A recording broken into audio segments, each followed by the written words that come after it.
Добрый день, дорогие телезрители!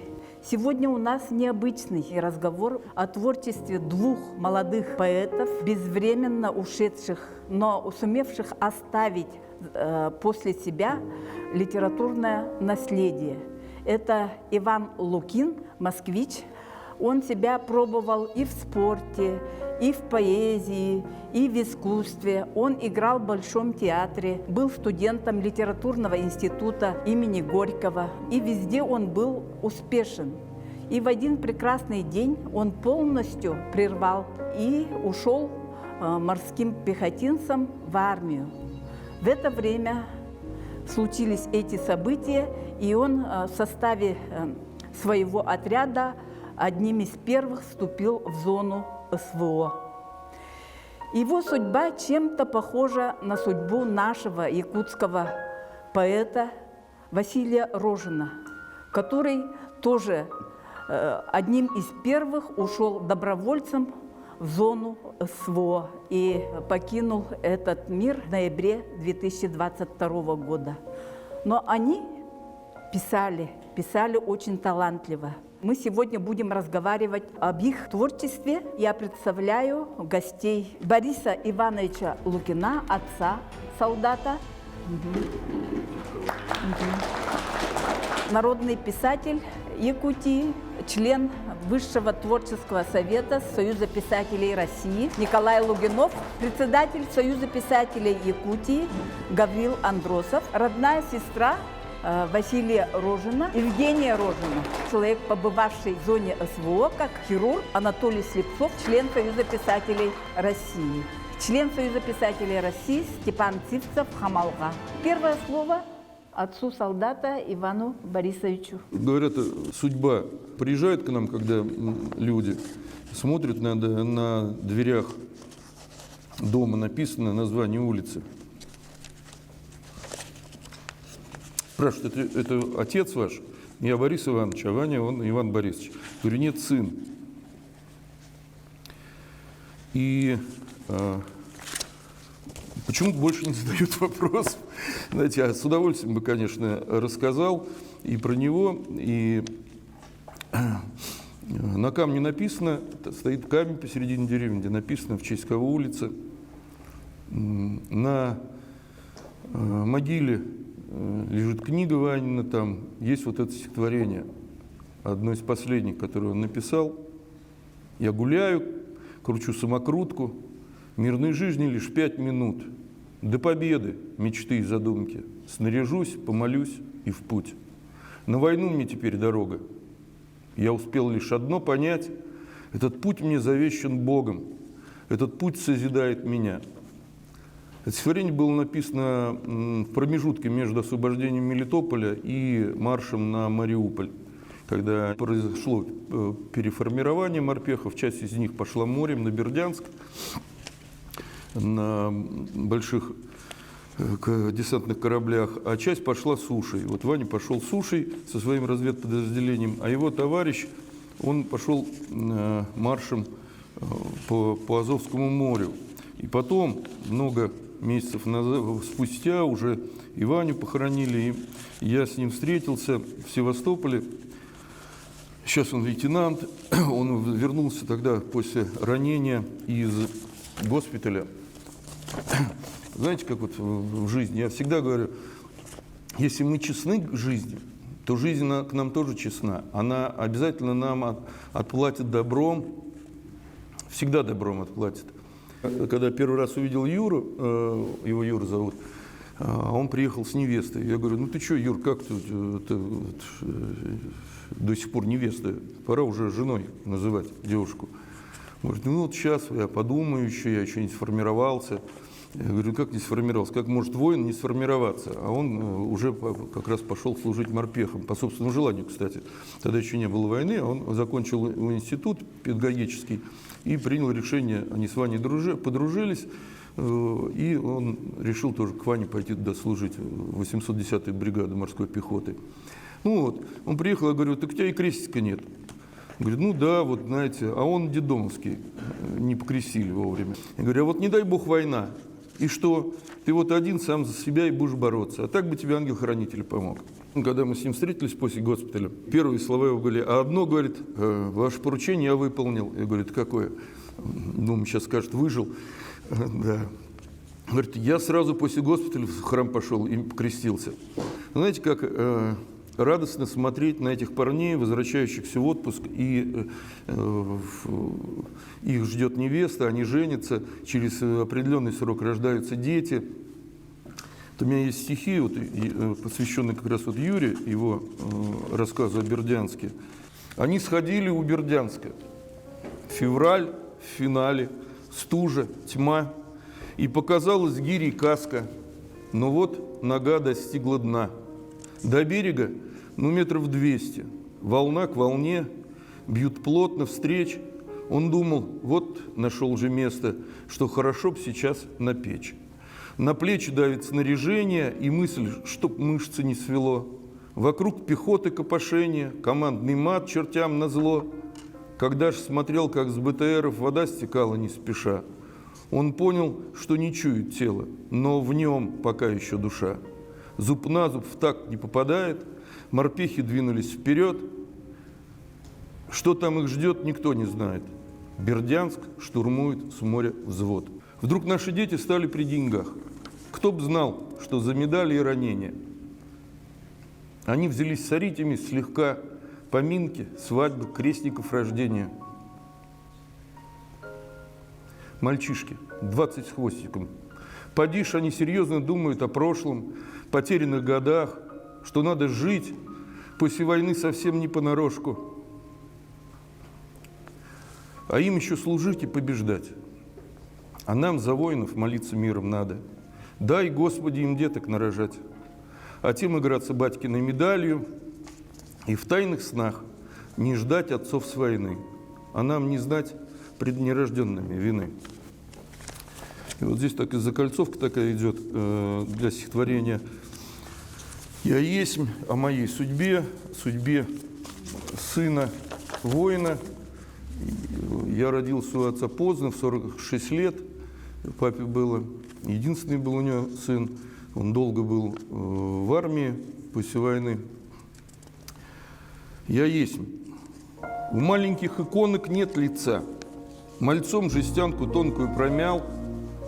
Медали мамы, ордена отца, как погремушки были для меня.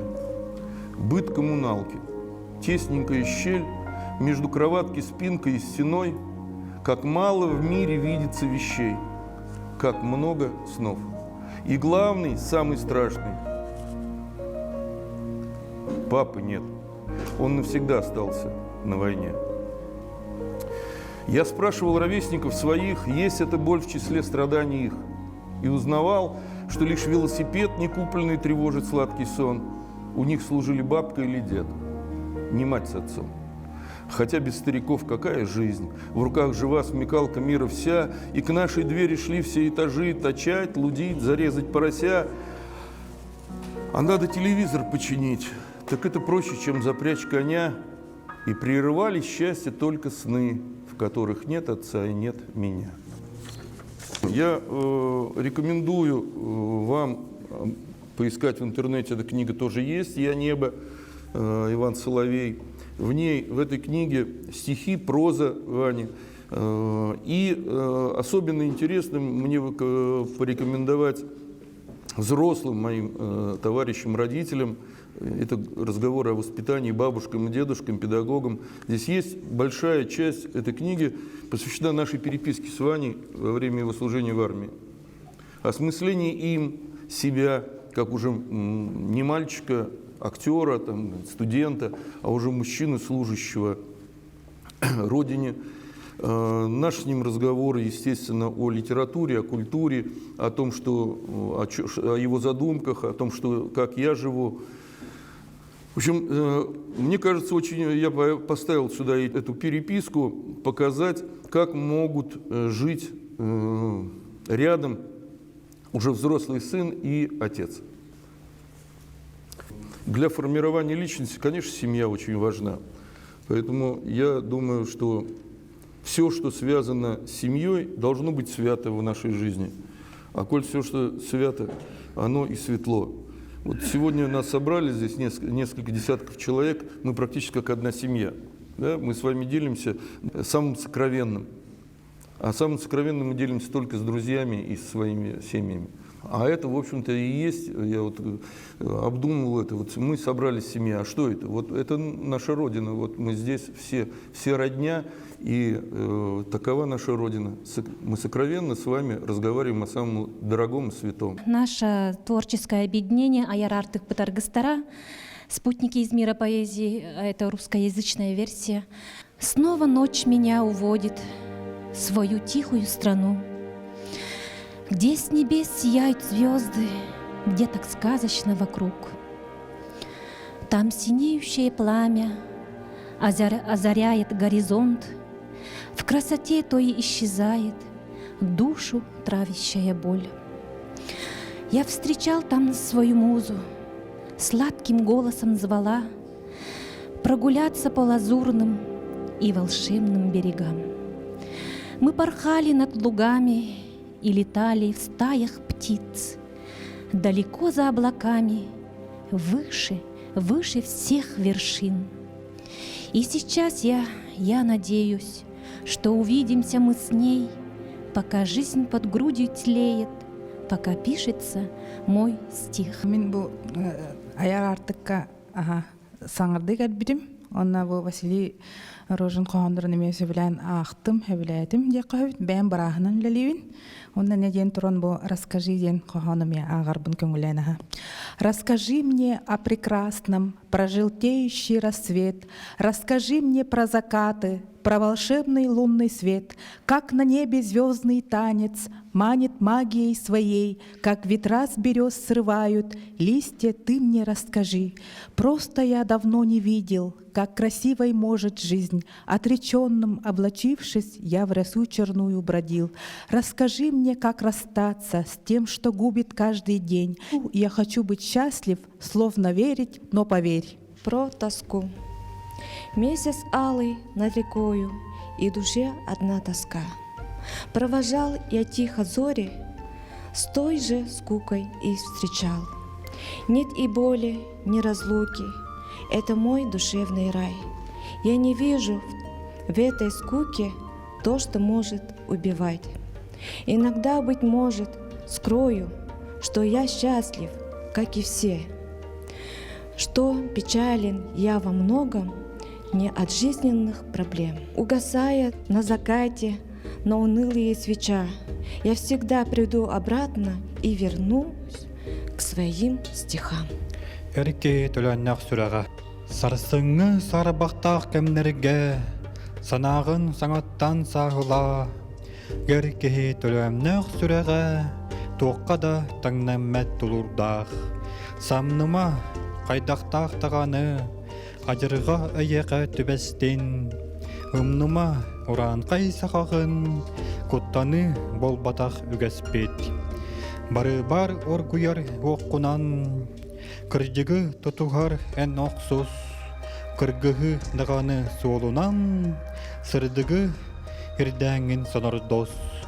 Кәстіл баяғар әттерген, болуғын айыттан алғыстақ, кәскелін тұғығар кәхти ден, бол батақ кытарар кыбысты. Стихи Василия Рожина были в группе ребят, которые с ним были дружны, знакомы. И меня очень затронуло одно стихотворение под названием «Зима». Сегодня сказали, что у ребят стихи пророческие. И мне бы очень хотелось, чтобы это стихотворение Василия Рожина было по-настоящему тоже пророческим. Белокурая принцесса, белых вьюг моя зима, как нашла дорогу к сердцу, даже слова не сказав. Вновь душа поэта вспыхнет серебристою луной, вновь душа раскроет крылья серой в светлое зимой. зимой. Листья желтые укрыла шалью бархатных снегов, чтобы мне попроще было забывать осенний стон. Вновь душа поэта вспыхнет серебристою луной, вновь душа раскроет крылья с верой в светлое зимой. Кружат резвые метели по просторам белых дюн. Эх, зима, как ты согрела, как объятиями бури. Вновь душа поэта вспыхнет серебристою луной, вновь душа раскроет крылья с верой в светлое зимой.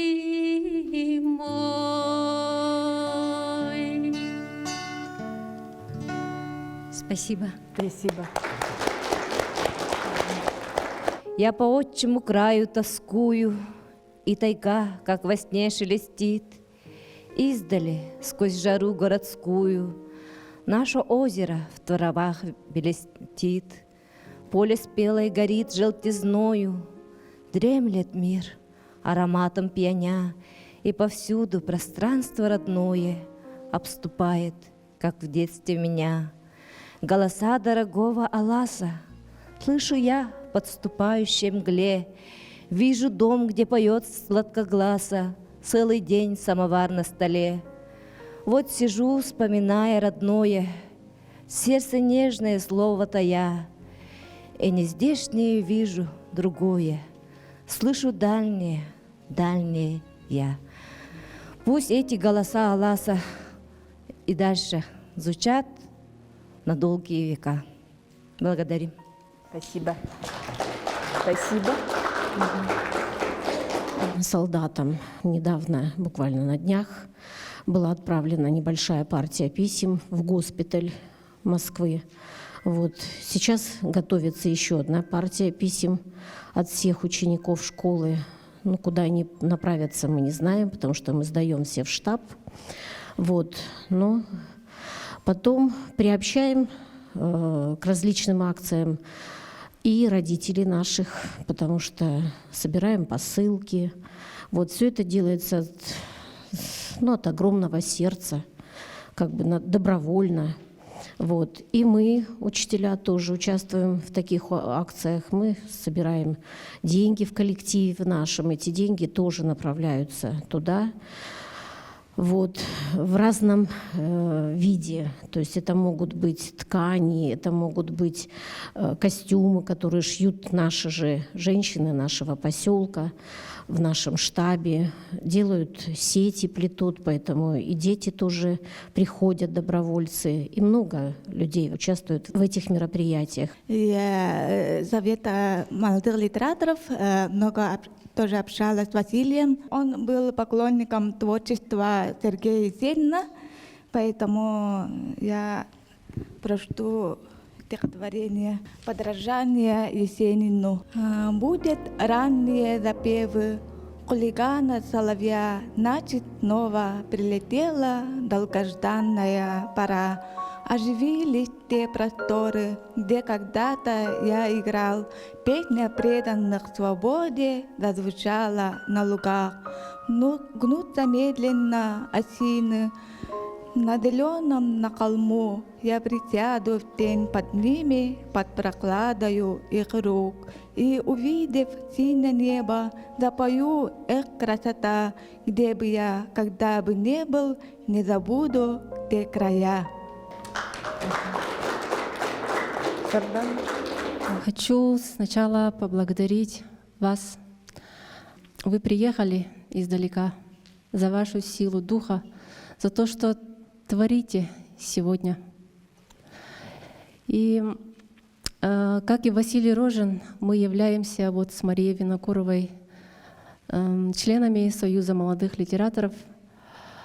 И сегодня я хочу рассказать о стихотворении, которое я написала в день, когда я услышала, когда его не стало, в этот черный день. Вечером открыла сотовый, и там такая горестная новость. Это было потрясение. Я не могу объяснить это словами, но совсем недавно, общаясь с ним, о близкой такой потере никто не был готов. А слова пришли ночью, когда я лежала у себя в комнате. Слова лились откуда-то сверху. Я услышала четко его голос. Достала быстро сотовый и начала писать под его диктовку. Слова шли очень быстро, уверенно, и как будто он уже знал эти стихи давно. Я писала, не осознавая смысла и ни о чем не думая. А на утро я прочла то, что я написала. Оказалось, это стих. И почему-то мне казалось, что это стихи самого Василия Рожина. Просто я взяла и написала на листке бумаги. Я была в шоке, потому что слова были написаны, стиль, рифм был как будто написан самим Василием. Потом я отправила своей матери, чтобы она посмотрела, прочла. Она сказала, что да, это похоже на стих. Моя мама тоже пишет, понимает стихотворный слог. Теперь я не хочу почувствовать то, что я ощутила в ту ночь еще раз, потому что это было нечто. И желаю всем сердцем, чтобы это все закончилось, и чтобы больше не было таких потерь. И теперь разрешите, пожалуйста, мне прочесть стихи, которые пришли словами Василия Рожина. «Ахыя көріме әнмеген, букатын бардаден ытама. Тыннақпын суруйбут тыллар бар, ихиллем хасбирди дорғаммар. Кенни бер мен аспыт олық бар, сайыға халбыта доғырым. Бар әті мен қылғас олық бар, имәңнәқ үпірас тапталым. Харына харақтар ытамаң, иеләқ ағаққам бағламаң. Білерім сотору бітерін, сир қаллан андығыр кіргіғым. Кәмсінер ден тұғын білбәдім, хорсунлук өстөқтүн кыргыстым. Ханынан оғолур сиренин, хараста аймана көрбүдүм. Билигин мен билбет үрдәлбер, кыйырақ кытыстар чүмечим. Ыллыгы оюлу угуян, тас жаңым үрдүнен кытарар. Ахыя көріме әнмеген, букатын барда ден ытама. Тынақпын суруйбут тыллар бар, ихиллем қас бирди дорғаммар. А память Васи есть, пока мы живы. Эти стихи перевела на русский язык Валентина Комиссарова. Спасибо. Из-за таких тяжелых испытаний для страны, но литература сейчас получила новый виток развития. Любой писатель лет 5 назад мог бы вам сказать, что лирика практически умерла в России. Были и поэты неплохие, но их было мало. Сейчас, благодаря событиям, которые происходят, пусть они и ужасны, появились сильные имена, появились целые поджанры, да, так, например, так называемая Z-поэзия, о которой много и Захар Прилепин говорит. Литература живет, и не будет забыт подвиг героев. Сегодня должен был присутствовать Семен Тумат, который прямо до глубины души был взволнован поэзией Ивана, его пророческими словами. Слушай, глубокий разбор, попытка проникновения в суть вещей, те произведения, которые совсем молодые люди вложили в свои стихи, тот глубокий зачин, тот смысл, над которым они много думали. И меня поражает то, что эти два молодых человека, они стали братьями по судьбе. У них очень много схожего обнаружилось. Это меня очень радует. Эта схожесть позиций, схожесть принципов, схожесть нравственных критериев. Именно так я представлял дух настоящего солдата, воина. Вот, например, Иван Лукин пишет: «Закат растекся по горизонту ядерным взрывом. Снова вытащил себя за волосы из трясины. Я должен постоянно быть сильным. И кажется, эта миссия невыполнима, но я обязан остаться живым и красивым, хотя бы остаться живым, чтоб хватило силы добраться до дома, который освещен ядерным взрывом». Это страшное предчувствие. И это предчувствие схоже обеим молодым людям, обеим поэтам. Они заранее предвидели свою судьбу, будущую. Вот пишет и Ванюша Иван, который всегда сидел рядом со мной за семейным столом у отца, где дорогим гостем был я. «Я умру, не будет плакать мама, нет ее давно на этом свете. За глаза слова чужие, рваные, пронесутся над могилой. Я умру, за сердце папа схватится, не жалей, не плачь, уже не надо. Я умру, не зная как, Бог решит, не решил пока. До свидания, друзья, встречай же, мама, обниму тебя. Пропал в котлах твой единственный на вечном свете мальчик». Это жуткое предчувствие.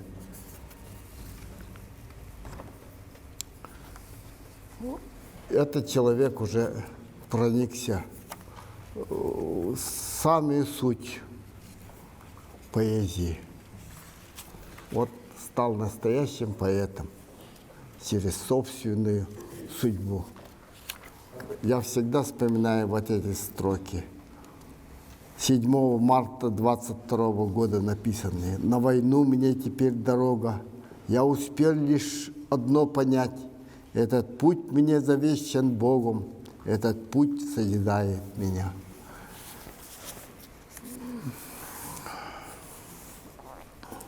Вот чем схожи эти люди одного поколения. Люди, которые служили в одной армии. И люди со схожими судьбами. Это очень радует, это укрепляет нас в нашем видении мира, этого мира. И мы не одиноки, и они не одиноки. Вот что самое главное, вот что я хочу подчеркнуть.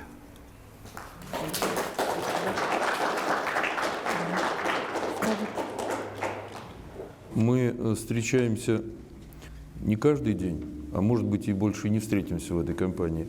Поговорили мы вкратце, только, так сказать, по чуть-чуть, и о судьбе двух поэтов, и вообще о нашей общей судьбе, о нашей жизни. Для меня, например, я бы хотел отметить очень важную вещь еще, которую отметил Анатолий. Два морпеха, два человека, родившихся далеко от моря, связавшие свою жизнь с морем и с судьбой воина.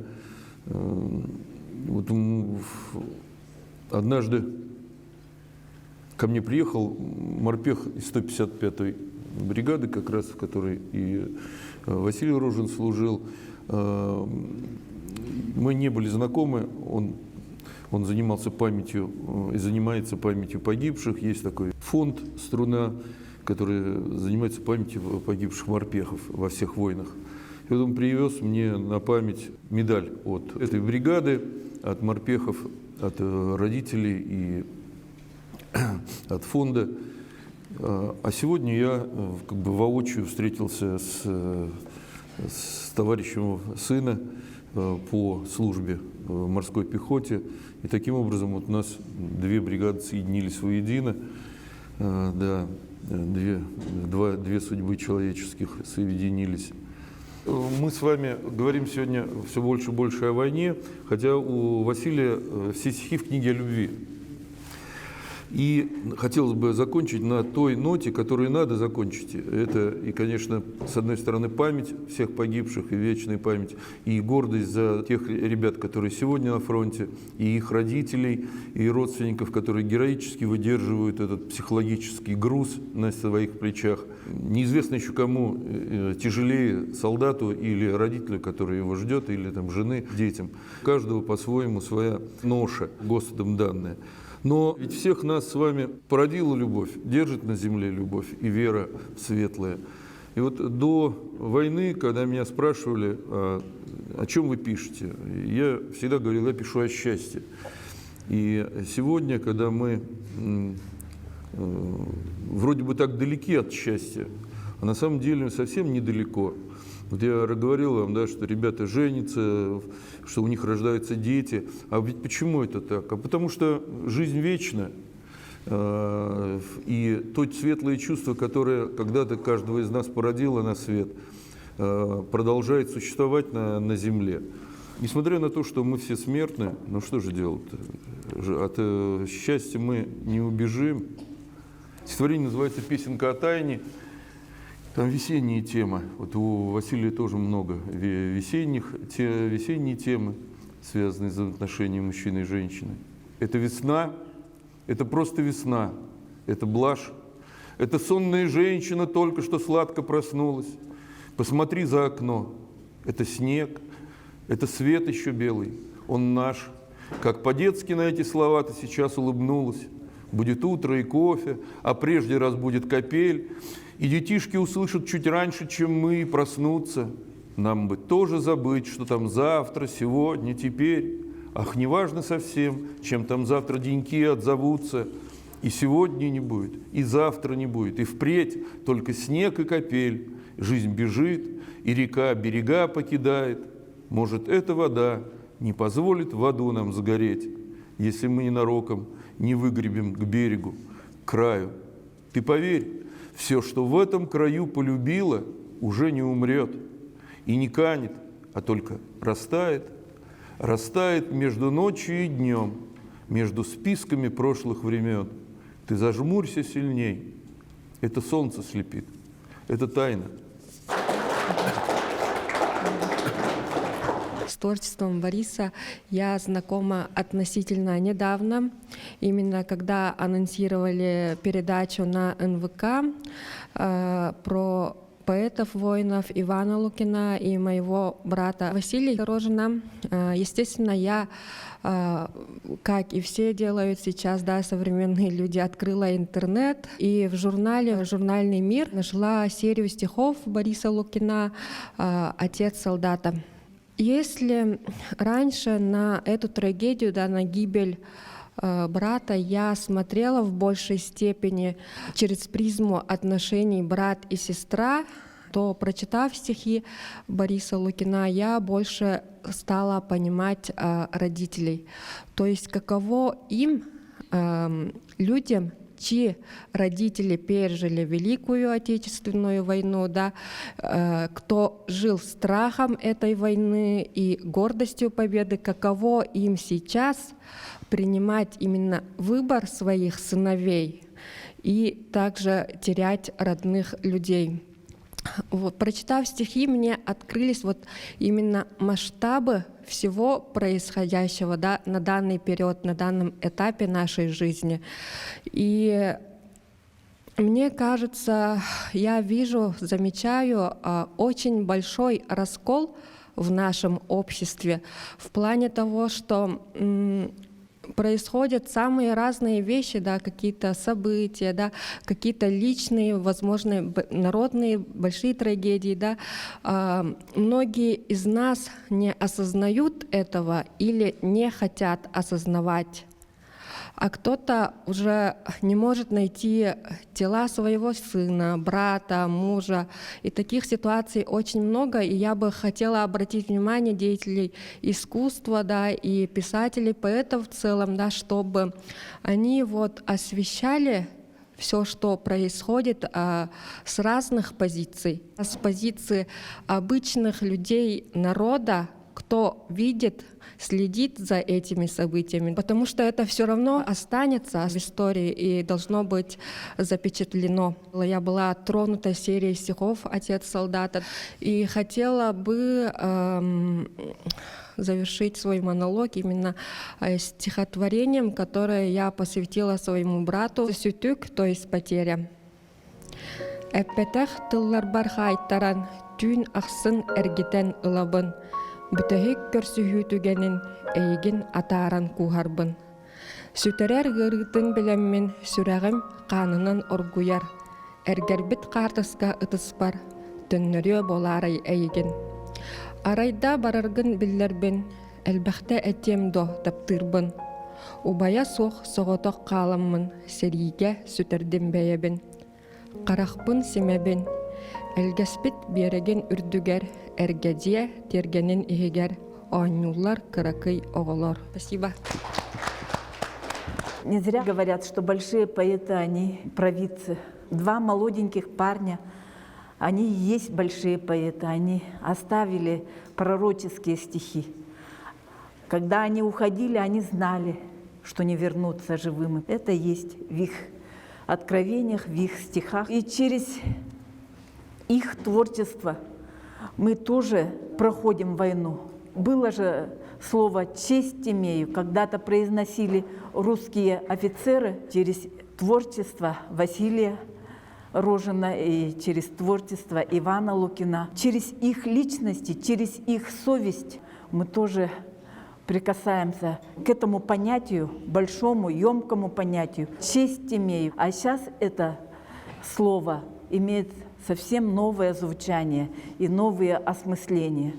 Их творчество обогатило не только литературу, но это наше достояние. Читайте, изучайте стихи, чтобы сохранить остроту ума и живость души. Мы победим. До следующих встреч.